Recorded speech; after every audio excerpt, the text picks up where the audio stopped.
I didn't mean to spy on my wife. I just wanted to surprise her. But what I saw that night destroyed everything I thought I knew about my marriage. For 25 years, Linda and I had built a quiet life. 2 grown kids, a small home outside Denver, weekend barbecues, retirement plans. Nothing exciting, but solid. The kind of life people our age are proud of. So when she started working late, I didn't question it. First, "It's inventory season," she said. "Long hours. Lots of paperwork." I kissed her goodbye, told her to drive safe, trusted her. Then came the changes. New clothes, perfume she hadn't worn in years. Phone always face down. Password suddenly changed. Small things. But after 55, you learn small things matter. One Thursday night, I cooked dinner alone. Again. The food went cold. Again. And something inside me snapped. Not anger. Instinct. I grabbed my keys and followed her. She didn't go to work. She drove across town, past the grocery store, past the mall, past everything familiar, into a quiet neighborhood filled with expensive homes. My heart pounded. She parked in front of a house with a long driveway and glowing porch lights. Not an office. A home. I watched as a man opened the door. Tall, silver hair, well-dressed. He smiled. She stepped into his arms and kissed him like she used to kiss me. My chest burned. 25 years. Replaced in one moment. But the affair wasn't the worst part. Not even close. Because when she went inside, I noticed the sign on his lawn. For sale, private listing. And suddenly the late nights made terrifying sense. I sat there shaking. Why would my wife be spending time with a realtor? Why private? Why secret? I went home numb. Didn't confront her. Didn't sleep. Just waited. The next morning I checked our bank account. And my stomach dropped. $18,000 missing. Transferred. To an account I'd never seen before. I searched statements. More transfers. Small ones. Then bigger. Over the last 8 months. Nearly $90,000 gone. Our retirement savings. My wife wasn't just cheating. She was draining our future. That night when she came home smiling, I almost screamed. Instead I kissed her cheek. "How was work?" I asked. "Busy," she said easily. The lie slid out smooth. Professional. I knew then. This wasn't an emotional affair. This was a plan. And I was the last to know. I barely slept. Every time I closed my eyes, I saw Linda in that man's arms. But worse than the kiss was the money, our retirement, our safety net, the life we spent decades building, quietly disappearing. The next morning after she left for work, I logged into our bank from my laptop. I dug deeper than I ever had before. What I found made my hands shake. There wasn't just one new account. There were 3, all opened in Linda's name, all slowly receiving money from our joint savings. Small enough not to trigger alerts. Smart enough to go unnoticed. Until now. I checked dates. The transfers started right around the time she began working late. Coincidence? Not a chance. I decided to do something I never thought I'd do. I followed the money. I called the bank pretending I was updating security info.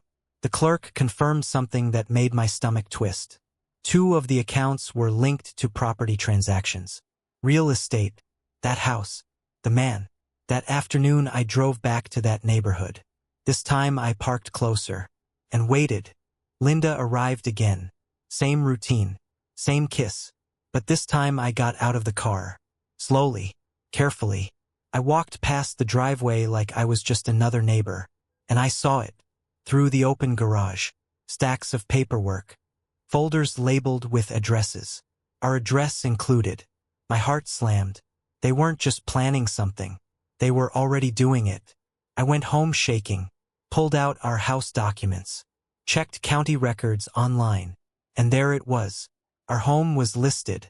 Not publicly. Private market. Seller? Linda Carter. Sole authority. I felt sick. She had somehow filed paperwork giving herself full control. Power of attorney. Without my knowledge. Without my consent. Probably forged. This wasn't betrayal. This was theft. That night, I finally confronted her. Not screaming, not crying, just quiet. "Are you selling our house?" I asked. She froze for a split second, then recovered. "Of course not," she laughed nervously. I slid my phone across the table. The listing, the account transfers, the linked documents, the color drained from her face. "You went through my things?" she whispered. "You stole our life," I replied calmly. Tears filled her eyes. "It's not what you think. It never is," I said. She broke, collapsed into the chair.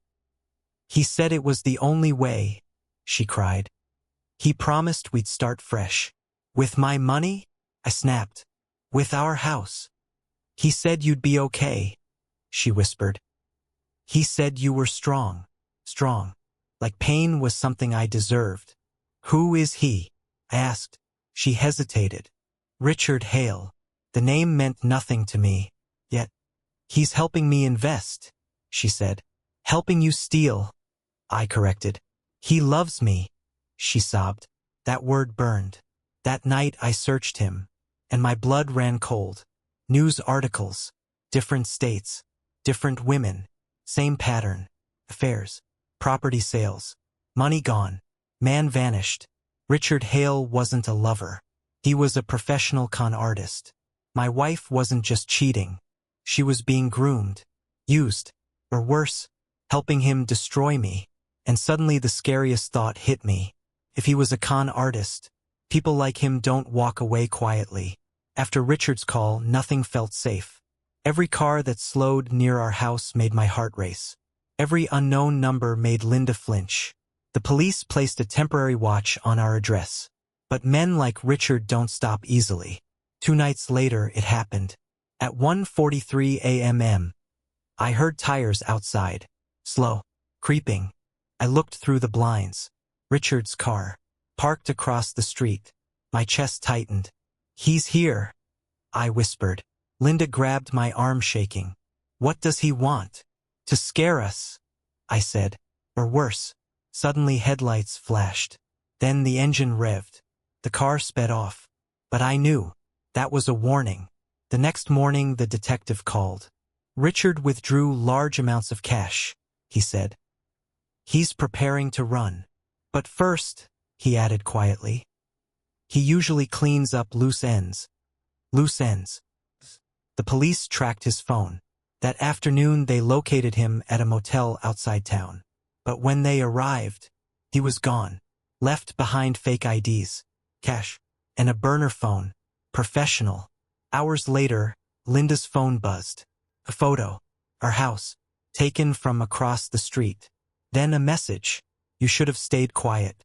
Fear wrapped around my chest. The detective didn't hesitate. "This is witness intimidation," he said. "We're escalating." That night officers hid nearby. Unmarked cars. Lights off. Waiting. Around midnight, Richard returned. Slowly. Confident. He walked up our driveway. My heart slammed. He knocked once. Hard. "Open the door," he called. "You owe me." I didn't move. Police burst from the shadows. "Richard Hale. Hands up." He froze. Tried to run. Didn't make it 3 steps. Handcuffs clicked. Final. Real. Justice. At the station, everything unraveled. Multiple states. Dozens of victims. Millions stolen. Fake businesses. Fake identities. The house scams were just one part. Richard was a career criminal. Linda broke down in tears. "I almost destroyed us," she whispered. "You almost lost us," I replied softly. "But we stopped it." The loan was reversed. The house sale canceled. Most of the money recovered.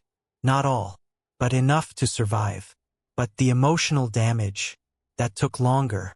Months of therapy, hard talks, rebuilding trust. Some days I wanted to leave. Some days I saw the woman I fell in love with again. In the end, I chose forgiveness. Not because betrayal didn't hurt, because holding anger was destroying me too. Betrayal often wears the face of excitement, of escape, of a better life. But when someone promises happiness built on lies, It always ends in ruin. Following my wife that night saved our home, but facing the truth saved our lives.